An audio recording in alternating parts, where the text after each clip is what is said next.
Starter হিসেবে 1 plate fish finger order দিয়ে সায়ন্তনীর মুখোমুখি বসে আছি। ফটোর সায়ন্তনীর সঙ্গে বাস্তবের সায়ন্তনীর কোনো পার্থক্য নেই। মাঝারি উচ্চতা, সোনালি গমের মতো উজ্জ্বল ত্বক, চোখ দুটি শান্ত ও ভাসা ভাসা। হাসলে গালে টোল পড়ে, কথা বললেই মনে হয় যেন জল তরঙ্গ বাজছে। এতটাই মুগ্ধ হয়ে গেলাম যে কথা হারিয়ে ফেললাম।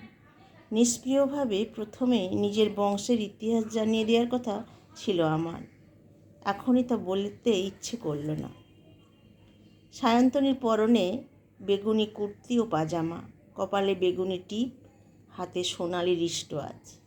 মৃদু হেসে সায়ন্তনী বলল, আমার দাদা ম্যারেড, জানেন তো? হ্যাঁ, শুনেছি। 2 বছর আগে দাদার বিয়ে হয়েছে। বৌদি আসানসোলের মেয়ে, সম্বন্ধ করেই বিয়েটা হয়েছিল। বললাম, আচ্ছা। বিয়ের মাসখানেক পরেই প্রবল অশান্তি হয়েছিল দুটো পরিবারের মধ্যে। দাদার শ্বশুরবাড়ির সঙ্গে আমাদের সম্পর্কটা তলানিতে চলে গিয়েছিল। আমি বলি, তাই? সায়ন্তনী বলে, হ্যাঁ। আমি অসহিষ্ণু হচ্ছি এবার। নিজের দাদার বিয়ে ও তার পরবর্তী সমস্যা নিয়ে সায়ন্তনী এত বিস্তারিত বলতে চাইছে কেন? এর সঙ্গে আমার বা সায়ন্তনীর কী সম্পর্ক? সায়ন্তনী হাসল, হাসিতে হালকা বিষণ্ণতার আভাস। কারণ জানতে চাইবেন না? জেনে কোনো লাভ আছে?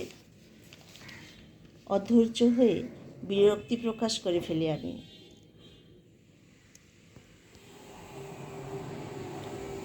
আছে, সায়ন্তনী বলল। আমার বাবা মায়ের দিকে অভিযোগের আঙুল তুলেছিল ওরা। দাদার শ্বশুরবাড়ি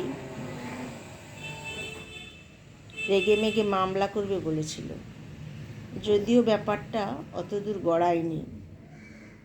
তবে একমাত্র কারণ আমার বৌদি নিজের বাবা মাকে জানিয়েছিল যে অনর্থক অশান্তি করার কোনো দরকার নেই, পুরো ব্যাপারটা সময় ও ভাগ্যের হাতেই ছেড়ে দেওয়া ভালো।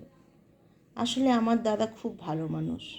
বৌদি ওই অল্প কয়েকদিনেই দাদাকে ভালোবেসে ফেলেছিল। তীর্যক গলায় বললাম, বুঝলাম। নিজের দাদাকে নিয়ে আপনি গর্বিত। তবে আমারও আপনাকে কিছু বলার আছে, বলবো? সায়ন্তনী হেসে বলল, যা নিয়ে কথা শুরু হয়েছে সেটা আগে শেষ করতে দিন প্লিজ। নিজের বংশের কালো ইতিহাস বলেই ফেলবো ভেবেছিলাম, কিন্তু সায়ন্তনীর হাসিতে সমস্ত প্রতিজ্ঞা গোলমাল হয়ে গেল। বেশ, বলুন। দাদা বৌদির মতো এই নিয়ে কোনো ঝামেলা হয়নি। বৌদি জেনেছিল বিয়ের দুদিন পরে, জেনেও অশান্তি করেনি। বৌদি কথায় কথায় হালকাভাবে একদিন ফোনে তার মাকে বলে ফেলেছিল। ব্যাস, মেয়ের সর্বনাশ হয়েছে ভেবে ওরাই অশান্তি শুরু করে দিলেন। এক্সকিউজ মি, আমি বাধা দিলাম ওর কথায়। আপনার দাদার বিয়ের কনটেক্সট বারবার আসছে কেন? আমরা তো নিজেরা পরস্পরকে বুঝে নিতে এসেছি এখানে। সায়ন্তনী বলল, সেজন্যই তো এত বিস্তারিত বলা। সম্বন্ধ হওয়ার সময় আমার একটা বিষয় গোপন করেছিলাম। তার আগে 2-3 জায়গায় সম্বন্ধ ভেঙে গিয়েছিল। আমাদের পরিবারে যে পাগলামির জিন আছে তা জানাইনি ওদের। বিস্ফারিত চোখে তাকালাম। এবার মানে? আমার বাবারা 3 ভাই। বাবা বড়, ছোট কাকু পাগল অবস্থায় 3 বছর কাটানোর পরে গায়ে আগুন লাগিয়ে আত্মহত্যা করেছিল। মেজো কাকু দীর্ঘ 7 বছর অ্যাসাইলামে আছে। দাদার বিয়ের সময় এসব গোপন করেছিল বাবা। বৌদির বাপের বাড়ি তাই আমাদের উপর মিথ্যাচারের অভিযোগ এনেছিল। সায়ন্তনী মৃদু হেসে বলল, আমার বেলায় বাবা ভুলটা রিপিট করতে চায়নি, তাই একটার পর একটা সম্বন্ধ ভেঙে যাচ্ছিল।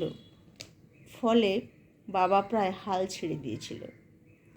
আমি ওর চোখের দিকে তাকিয়ে বললাম, এসব শোনার পরে আমি রাজি হব ভাবলেন কিভাবে? সায়ন্তনী ফিশ ফিঙ্গার চামচে কাটতে কাটতে বলল, এটা সম্পূর্ণ আপনার ব্যাপার। তবে মৈনাকদা আমাকে সব বলেছে। চমকে উঠে জিজ্ঞেস করি, কি বলেছে মৈনাক? ভদ্রস্থ সরকারি চাকরি করেন আপনি, তবু এখনও আপনি সিঙ্গেল। মৈনাকদা শুরুতে বলতে চায়নি, বাবার জেদাজেদিতে বলেছে। আমার বিয়ের নিষ্ফল প্রচেষ্টায় বাবা আর করতে চায়নি। আপনার পারিবারিক ইতিহাস জেনে বাবা এগোতে রাজি হয়েছে।